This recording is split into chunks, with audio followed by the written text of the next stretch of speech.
अब तक की कथा में आपने सुना कि कलयुग का भावी चरित्र क्या है, उसके कालमान का तथा गोलोक में भगवान श्री कृष्ण की अद्भुत लीला का वर्णन। अब आपको हम इस आगे रहस्यमय अध्याय में पृथ्वी की उत्पत्ति का प्रसंग सुनाएंगे। जी हाँ, जिस धरती पर हम रहते थे उसकी उत्पत्ति कैसे हुई, क्या उनकी भी पूजा करने का कोई विधान है, उनका भी कोई ध्यान, उनका भी कोई स्तोत्र है, एवं अगर हम माता पृथ्वी के प्रति कोई गलत व्यवहार करते हैं तो हमारे साथ क्या होता है। आगे की कथा में बढ़ने से पहले आपसे एक सविनय निवेदन है कि कथा सुनिए और कमेंट में राधे राधे ज़रूर लिखते जाइए, क्योंकि कथा सुनते हुए प्रभु का जय घोष करना ज़्यादा ज़रूरी होता है। राधे राधे। चलिए आगे के अध्याय में बढ़ते हैं। नारद जी ने कहा, भगवान, आपने बतलाया है कि श्री कृष्ण के निमेष मात्र में ब्रह्मा की आयु पूरी हो जाती है, उनकी सत्ता शून्य हो जाती है, जिसे प्राकृतिक प्रलय कहा जाता है। उस समय पृथ्वी अदृश्य हो जाती है, संपूर्ण विश्व जल में डूब जाता है, सब के सब परब्रह्म परमात्मा श्री कृष्ण में लीन हो जाते हैं। तब उस समय पृथ्वी छिपकर कहाँ रहती हैं और सृष्टि के समय वह पुनः कैसे प्रकट हो जाती हैं।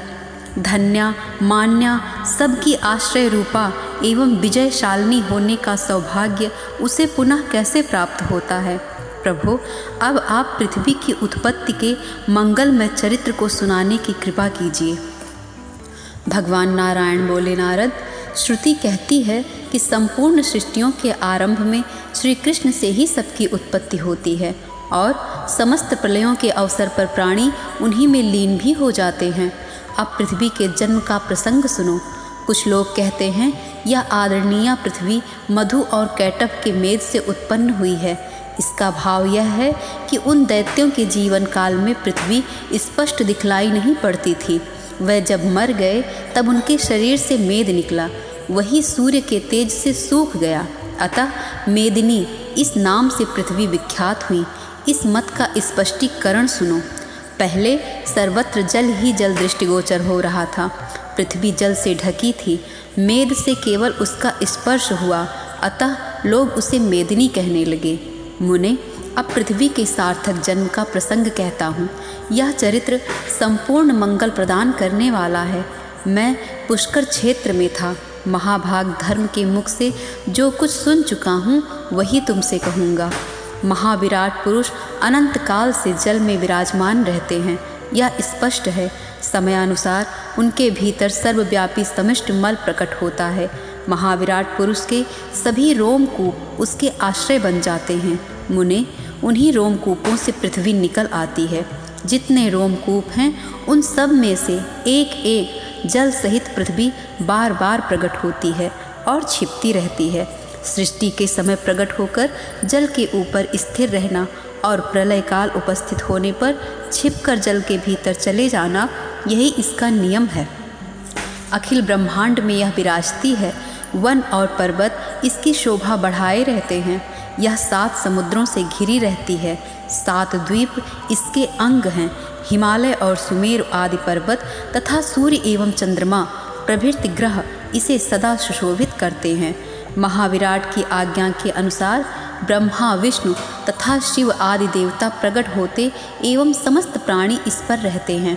पुण्य तीर्थ तथा पवित्र भारतवर्ष जैसे देशों से संपन्न होने का इसे सुअवसर मिलता है। यह पृथ्वी स्वर्णमय भूमि है। इस पर 7 स्वर्ग हैं। इसके नीचे 7 पाताल हैं। ऊपर ब्रह्मलोक है। ब्रह्मलोक से भी ऊपर ध्रुवलोक है। नारद, इस प्रकार इस पृथ्वी पर अखिल विश्व का निर्माण हुआ है। यह निर्मित सभी विश्व नश्वर हैं। यहाँ तक कि प्राकृतिक प्रलय का अवसर आने पर ब्रह्मा भी चले जाते हैं। उस समय केवल महाविराट पुरुष विद्यमान रहते हैं। कारण सृष्टि के आरंभ में ही परब्रह्म श्री कृष्ण ने इन्हें प्रकट करके इस कार्य में नियुक्त कर दिया है। सृष्टि और प्रलय प्रवाह रूप से नित्य हैं। इनका क्रम निरंतर चालू रहता है। ये समय पर नियंत्रण रखने वाली अदृष्ट शक्ति के अधीन होकर रहते हैं। प्रवाह क्रम से पृथ्वी भी नित्य है। वराह कल्प में यह मूर्तिमान रूप से विराजमान हुई थी और देवताओं ने इसका पूजन किया था। मुनि, मनु, गंधर्व और ब्राह्मण प्रायः सभी इसकी पूजा में सम्मिलित हुए थे। उस समय भगवान का वाराह अवतार हुआ था। श्रुति के मत से यह पृथ्वी उनकी पत्नी के रूप में विराजमान हुई। इससे मंगल का जन्म हुआ और मंगल से घटेश की उत्पत्ति हुई। नारद ने पूछा, प्रभु, देवताओं ने वाराह कल्प में पृथ्वी की किस रूप में पूजा की थी? सबको आश्रय प्रदान करने वाली इस साध्वी देवी की उस कल्प में स्वयं भगवान वराह ने तथा अन्य सब ने भी पूजा की थी। भगवान, इसके पूजन का विधान, जल के नीचे से इसके ऊपर उठने का क्रम एवं मंगल के जन्म का कल्याण में प्रसंग विस्तार पूर्वक बताने की कृपा कीजिए। भगवान नारायण बोले, नारद, बहुत पहले की बात है। उस समय वाराह कल्प चल रहा था। ब्रह्मा के स्तुति करने पर भगवान श्री हरि हिरण्याक्ष को मारकर पृथ्वी को रसातल से निकाल ले आए। उसे जल पर इस प्रकार रख दिया मानो तालाब में कमल का पत्ता हो। उसी पर ब्रह्मा ने संपूर्ण मनोहर विश्व की रचना की।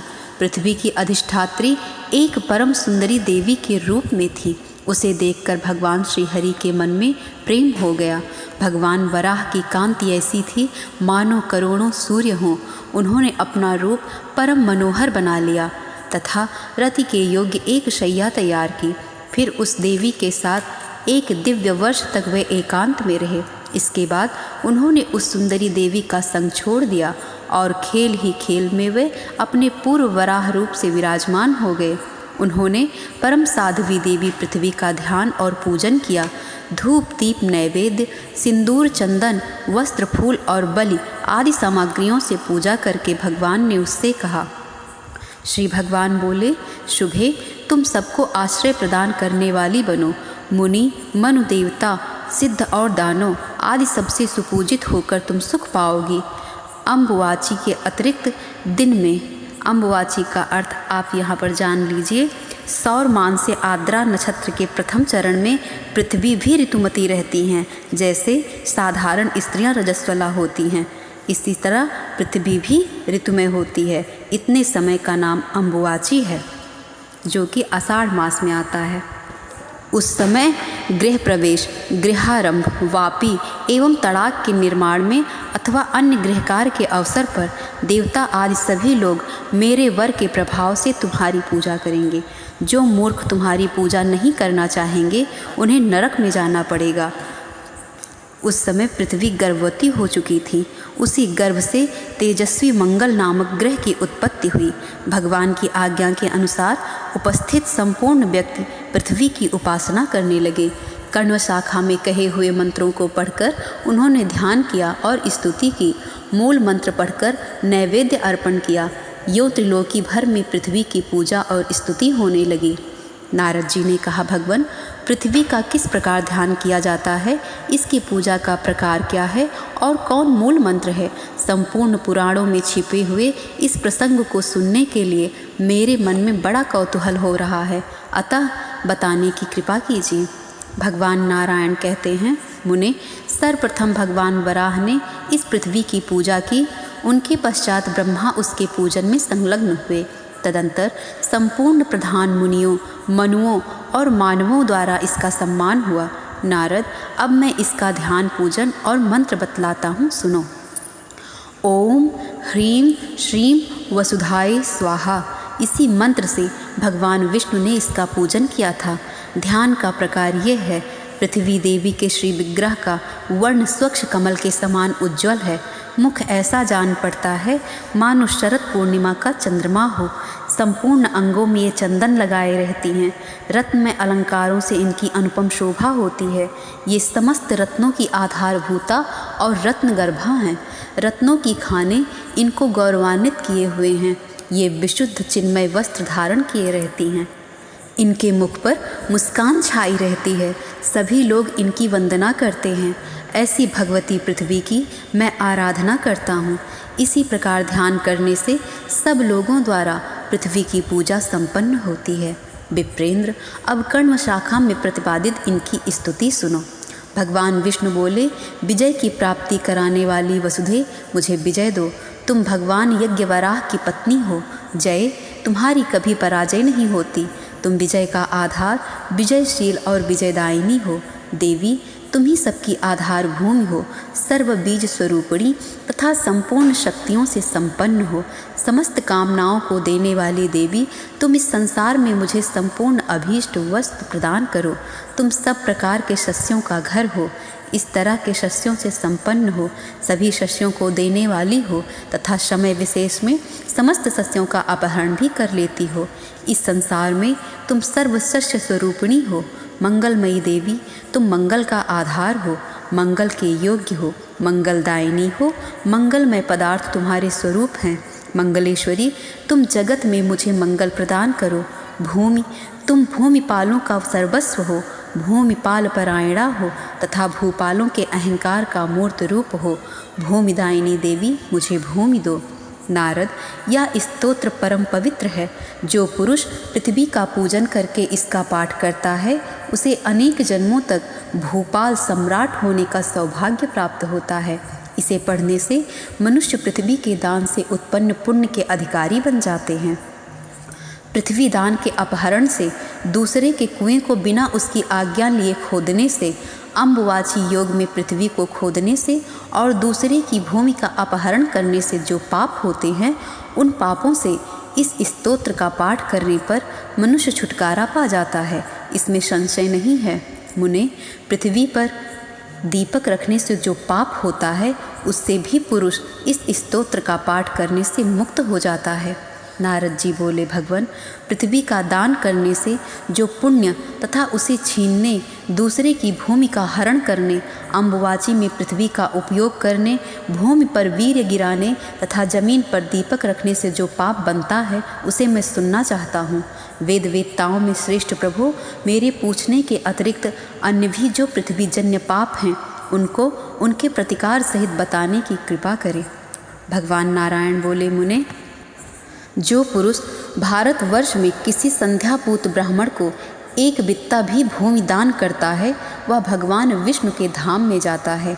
फसलों से भरी पूरी भूमि को ब्राह्मण के लिए अर्पण करने वाला सत्पुरुष उतने ही वर्षों तक भगवान विष्णु के धाम में विराजता है जितने उस जमीन के रजकण हैं। जो गांव, भूमि और धान्य ब्राह्मणों को देता है, उसके पुण्य से दाता और प्रतिगृहीता दोनों व्यक्ति संपूर्ण पापों से छूटकर वैकुंठ धाम में स्थान पाते हैं। जो साधु पुरुष भूमि दान के लिए दाता को उत्साहित करता है, उसे अपने मित्र एवं गोत्र के साथ वैकुंठ में जाने का सौभाग्य प्राप्त होता है। अपनी अथवा दूसरे की दी हुई ब्राह्मण की भूमि हरण करने वाला व्यक्ति सूर्य एवं चंद्रमा की स्थिति पर्यंत काल सूत्र नामक नरक में स्थान पाता है। इतना ही नहीं, इस पाप के प्रभाव से उसके पुत्र और पौत्र आदि के पास भी पृथ्वी नहीं ठहरती। वह श्रीहीन, पुत्रहीन और दरिद्र होकर घोर रौरव नरक में गिरता है। जो गोचर भूमि को जोतकर धान्य उपार्जन करता है और वही धान्य ब्राह्मण को देता है, तो इस निंदित कर्म के प्रभाव से उसे देवताओं के वर्ष से 100 वर्ष तक कुंभी पाक नामक नरक में रहना पड़ता है।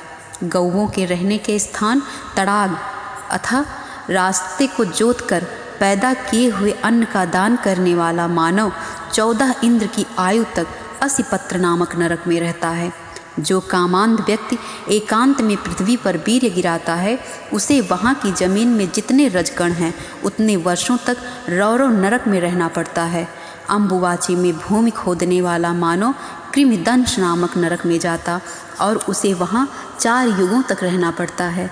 जो दूसरे के तड़ाग में पड़ी हुई कीचड़ को निकालकर शुद्ध जल होने पर स्नान करता है, उसे ब्रह्मलोक में स्थान मिलता है। जो मंदबुद्धि मानव भूमिपति के पितरों को श्राद्ध में पिंड ना देकर श्राद्ध करता है, उसे अवश्य ही नरकगामी होना पड़ता है। दीपक, शिवलिंग, भगवती की मूर्ति, शंख, यंत्र, शालिग्राम का जल, फूल, तुलसी दल, जपमाला, पुष्पमाला, कपूर, गोरोचन, चंदन की लकड़ी, रुद्राक्ष की माला, कुश की जड़, पुस्तक और यज्ञोपवीत, इन वस्तुओं को भूमि पर रखने से मानव नरक में वास करता है। इस बात को आप लोग भी ध्यान से याद कर लीजिएगा। गांठ में बंधे हुए यज्ञ सूत्र की पूजा करना सभी द्विजात वर्णों के लिए अत्यावश्यक है। भूकंप एवं ग्रहण के अवसर पर पृथ्वी को खोदने से बड़ा पाप लगता है। इस मर्यादा का उल्लंघन करने से दूसरे जन्म में अंगहीन होना पड़ता है। इस पर सबके भवन बने हैं, इसीलिए यह भूमि कहलाती है। कश्यप की पुत्री होने से काश्यपी तथा स्थिर रूप से होने से स्थिरा कही जाती है। महामुने, विश्व को धारण करने से विश्वम्भरा, अनंत रूप होने से अनंता तथा पृथु की कन्या होने से अथवा सर्वत्र फैली रहने से इसका नाम पृथ्वी पड़ा। माता पृथ्वी की कथा का, उनकी स्तुति का, उनके वर्णन का ये अध्याय यहीं पर समाप्त होता है। आगे के अध्याय पर आप माता गंगा की उत्पत्ति का विस्तृत प्रसंग सुनेंगे, जो कि बहुत ही रोचक है। अब तक की आपने जितनी भी माता गंगा की कथाएं सुनी होंगी वो बिल्कुल ऐसी नहीं है। इस कथा में आप उनके रहस्य अद्भुत प्रकार से जानेंगे। इसीलिए चैनल को सब्सक्राइब ज़रूर कीजिए और हमारी कथा सुनते रहिए। कमेंट में राधे राधे लिखिए।